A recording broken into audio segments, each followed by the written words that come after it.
Good evening, Brevs. And we are happy that for the first time, the St. Louis University Laboratory High School has led us into the Vespers, and hopefully we'll have more of that. And the Baguio City National High School, thank you also for discipling them. Continue to do that. That is our way of transmitting the faith. Kasi ngayong Year of Faith, ang target talaga ng Year of Faith yung mga young people. And the young people today needs to find yung stability ng buhay nila kasi maraming pakulo ang mundo para hindi makafocus ang mga kabataan sa spirituality nila. If you put God first in your life, He will direct you and crown your efforts with success. Sabi talaga ng Bible yan. And the Lord is not, cannot speak falsely. He will always speak the truth. And if we want to find the truth, it is in the Bible. Okay, ngayon, ang feast day naman ngayon ni St. Francis de Sales. Hindi ko pa siya masyadong nabasa. Actually, matagal po nang hindi nare-review yung buhay niya.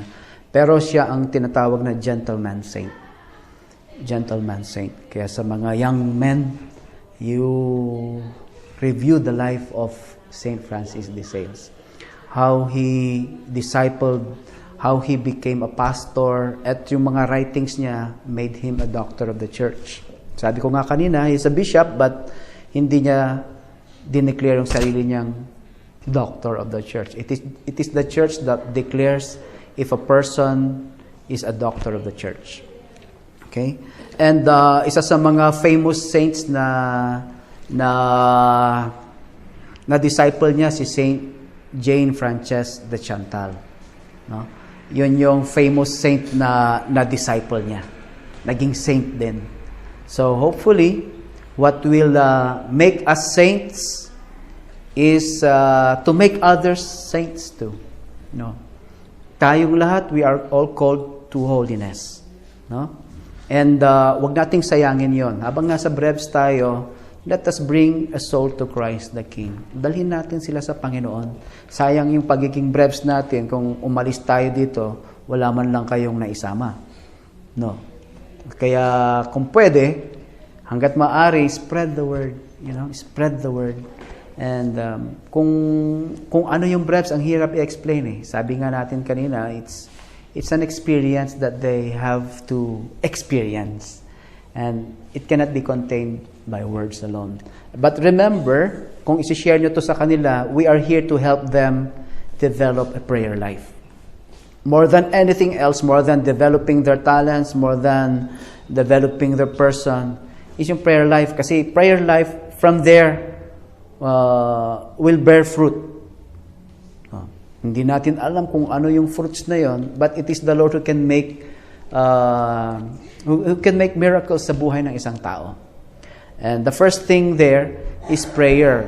Prayer ba per se? No. Prayer is a connection to the Lord. To pray is to talk to God. That's the basic thing.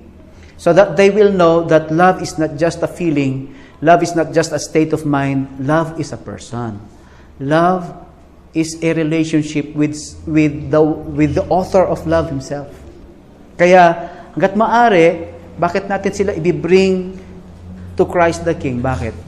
Para makilala nila si Kristo. Remember that.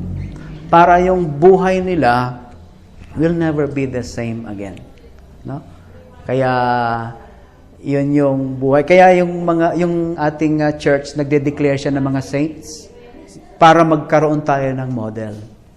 Kaya yung mga bata na nabigyan o nareguluhan kayo na Ate Chachi ng Lives of Saints, please read it. Ang dami nating pinanonood na palabas sa TV, sa sine, na gusto natin, mga binabasa natin. I think you read the lives of the saints. No? Basahin nyo sila kung ano talaga ang pagsunod sa Panginoon. Kasi from there, you'll have your own unique way of following the Lord. No? And hopefully, you'll have your favorite saints too.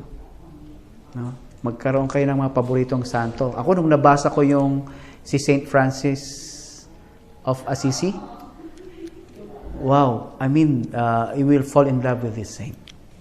And from there, I started to discover also other saints. Matitindi yung mga pinagdaanan nila, matitindi din yung mga choices nila, according to their times before.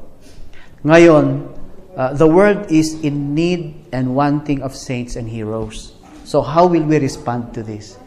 Is there a young person today that's growing in holiness that young people are looking up to? Meron ba ngayon? Meron ba kayong kilala? Meron ba kayong napipicture? Maybe wala pa. Pero hopefully soon magkaroon tayo. Ang target natin dito sa Brebs is corporate holiness. Yung corporate holiness, mahirap kasi maging holy na mag-isa. Pero pag sinabing mong corporate, sana lahat tayo nagtutulungan. Kaya nga, first step mo pagpasok sa Brebs, see to it that there's nothing but the best for God when you are in the Brebs.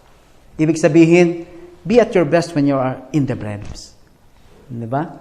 Why? So that you will inspire others to do their best also. Kaya lang, kapag nandito tayo sa Brebs, syempre, minsan, tao lang tayo. We tend to be not at our best. But, remember that walang pakialam ang Brebs sa mga dinadamdam ninyo. But, when excellence becomes your lifestyle, yung mga negativities mo magiging secondary. Laging may put forward yung pagiging best mo. Why? Because you are facing the Lord. You are serving the Lord. Diba? Kaya sana, kapag umapak kayo sa Brebs, resolve to be at your best. Resolve to be at your best. Because the Lord is watching us. And remember that your best is pleasing to the Lord. You do not have to compare yourselves. Diba? Hindi naman ako magaling mag-gitara kagaya ni Bro. I'll never be at my best. Hindi ganun. You have something in you that the Lord is pleased. Yung ikaw mismo, be at your best. Diba? And that is your gift to God. So when you are in the Brebs, remember that we are here to inspire others. Yun lagi yung point natin. Hopefully, others, kahit isang tao lang, ma-inspire sa atin. Malaking bagay na yun. One soul saved is enough. It's more than enough actually. Eh, makapagdala ka ng kaluluwa sa heaven, kahit iisa lang, you have accomplished your mission as a Christian. Because by virtue of our baptism, we are called to be missionaries. And not just missionaries, but missionaries of love. Amen.